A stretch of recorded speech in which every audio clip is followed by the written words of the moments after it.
A maldade humana.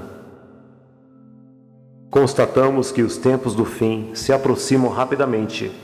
Vemos isso através dos fatos que vêm ocorrendo em todas as nações. Estamos em meio a uma guerra no plano espiritual. Não sabemos o que virá, mas no mínimo que um conflito nos céus de magnitude inédita está se desenhando.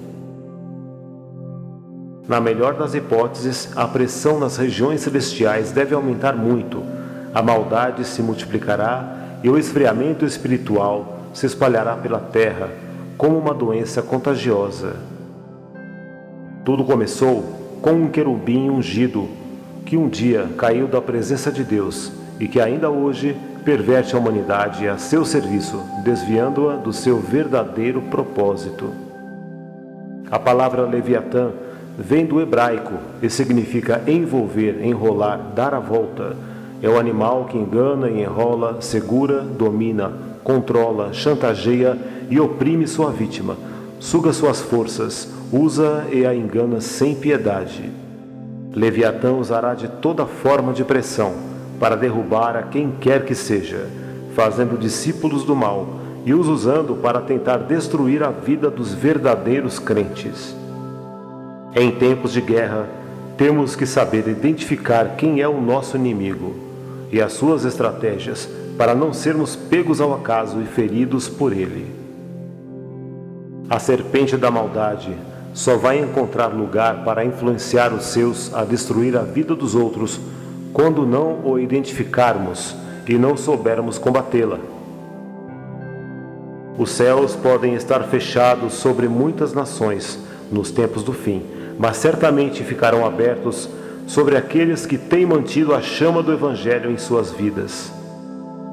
Para isso, você deve manter a dependência total de Deus e nunca se curvar diante da pressão que esse demônio queira exercer sobre você. Quem é esse príncipe das trevas? Isaías 27:1 chama Leviatã de 3 nomes: serpente veloz e tortuosa, dragão e monstro. Ele é o mesmo desde o início, aquele que ludibriou Eva em Gênesis 3, a serpente. Também é o dragão do fim dos tempos em Apocalipse 12:9. Aquele que engana todo mundo com suas mentiras e dissimulações. Se manifesta com várias facetas, mas é o mesmo inimigo. Jó passou por vários níveis de prova, debaixo da permissão do Senhor, pois Deus tinha um propósito e sabia que ele sairia com ainda mais autoridade depois de viver todo o seu sofrimento. Mas antes da sua luta acabar, e no capítulo 42, após ser restituído em muito mais do que perdeu e saindo mais íntimo de Deus, ele ainda travou a última batalha, no capítulo 41, contra o Leviatã. Para nós sairmos vitoriosos dessa batalha, assim como Jó saiu, temos que entender como ele age.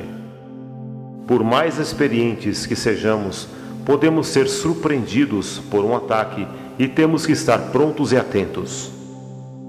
Ele age na mente, pois ele sabe que, se tomar o território das emoções, fará a pessoa ficar emocionalmente desequilibrada, agindo loucamente, dizendo absurdos, praticando insanidade. O Leviatã controla, manipula e entra na mente das pessoas de tal modo que leva o indivíduo a contrariar e a deturpar a verdade de Deus a seu favor. É um usurpador, enganador, reinventor da palavra. O principal alvo do Leviatã são as pessoas altamente invejosas, orgulhosas e obsessivas por luxúria e bens materiais. Ele não ataca crentes verdadeiros. Ataca pessoas com forte potencial para controlar e dominar os outros. São pessoas que muitas vezes se passam por profetas, querendo controlar até mesmo a vontade de Deus. Mas ele não pode entrar num território sem que haja um caminho de entrada, uma brecha. Ele só pode se apossar do espírito de alguém que deixou uma dessas 4 coisas tomarem conta de sua vida. Número 1. O Leviatã controla as pessoas pelo orgulho e inveja. Jó 41:34.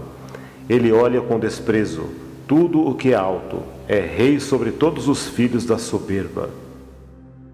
O orgulho e a inveja fazem parte da natureza humana e todo mundo tem dentro de si algum nível disso. Entretanto, até um crente pode, sem perceber, começar a desenvolver o orgulho e a inveja. Começa a achar que é melhor e maior que os outros, olhar com desprezo, com desdém, usando de ironia nas suas palavras, humilhando e rebaixando os outros. A pessoa acha que não precisa de ajuda, de conselho, de companhia, pois ninguém é bom o suficiente para estar com ela. Acha que todos estão errados e aponta-lhe os erros, mas não olha para si mesmo.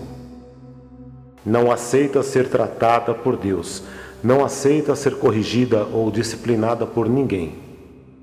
Aquele que antes se contentava com tudo passa a ser ambicioso, insatisfeito. Ser ambicioso é diferente de ser visionário. O visionário quer crescer, mas nunca ao custo das lágrimas dos outros. Leviatã se alimenta do orgulho, da inveja, da ganância. Ele é parceiro de gente impiedosa, arrogante, orgulhosa e invejosa, que tem o coração duro como uma pedra. Jó 41, 24. Porque Deus habita com os quebrantados de coração, com quem é sedento para andar em justiça, para mudar, para obedecer. Número 2. Ele pode pegar alguém pelo engano. Apocalipse 12, 9. E foi precipitado o grande dragão, a antiga serpente, que se chama o diabo e Satanás, que engana todo mundo. Ele enganou Eva e engana todo mundo que lhes der ouvidos. Mentindo, ele fez milhares de anjos rejeitarem a Deus, e os anjos conheciam a Deus pessoalmente. Ele perverte, ludibria e ilude as pessoas com suas falsas promessas, para mantê-las sob sua serventia, bem debaixo de seus pés. Essas pessoas que acreditam nessas mentiras são fracas. Elas se vendem fácil para executar o plano dos maus e ainda disseminam o sofrimento aos de coração puro. São soldados cegos de um comandante que veio para matar, roubar e destruir. Elas são, na verdade, a extensão do braço de Leviatã, cooperando com seu engano e espalhando dor. Quando agimos contra a palavra de Deus, quando cremos na distorção da verdade sem constrangimento, quando decidimos contra as promessas e a vontade de Deus, quando damos ouvidos à influência de pessoas que violam princípios, então nos tornamos como o próprio Leviatã, agindo por meio de nós, pois permitimos e consentimos com o seu engano. Acordem, não lhes deem ouvidos, não sejam instrumentos e ferramentas em suas mãos. Portanto, se afastem de quem planeja o mal, principalmente para os justos. Não se vendam barato. Número 3.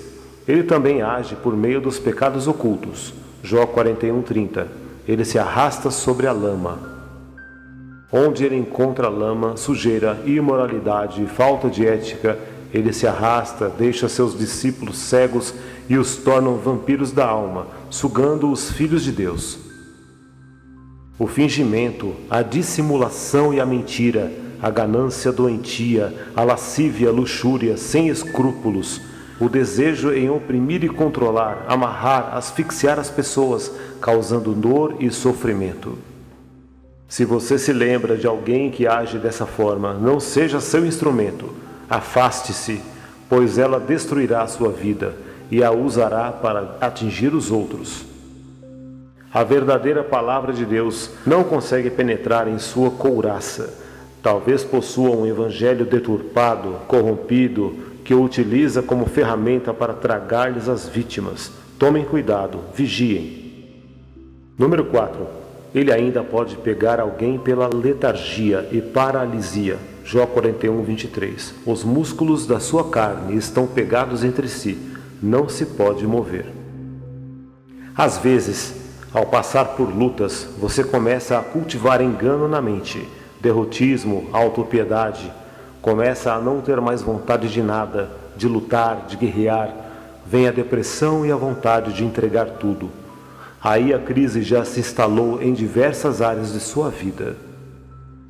O Leviatã, através de seus discípulos, tem como estratégia gerar crises na vida das pessoas para fazê-la murmurar, pois assim como a adoração atrai a presença de Deus, a murmuração atrai o Leviatã. Acaba com casamentos, com ministérios, saúde, profissão, família, filhos. Crise é diferente de um momento difícil. Crise é uma situação extrema, onde a pessoa se sente incapaz e insuficiente, onde parece não haver solução. Nessas crises somos provados, como Jó foi. Esse homem perdeu tudo, numa crise tremenda: os filhos, a parceria da esposa, suas finanças e seus bens, sua saúde, seus amigos. Imagine a luta na mente de Jó, mas ele não deixou de lutar para manter uma mente sã em relação a Deus, a família, as suas finanças, a sua saúde.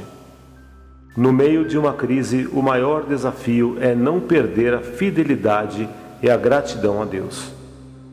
Se você cerrar seus olhos para aquilo que Leviatã e seus soldados dizem e fazem, no final das contas você vai abandonar o Senhor e perderá a sua bênção.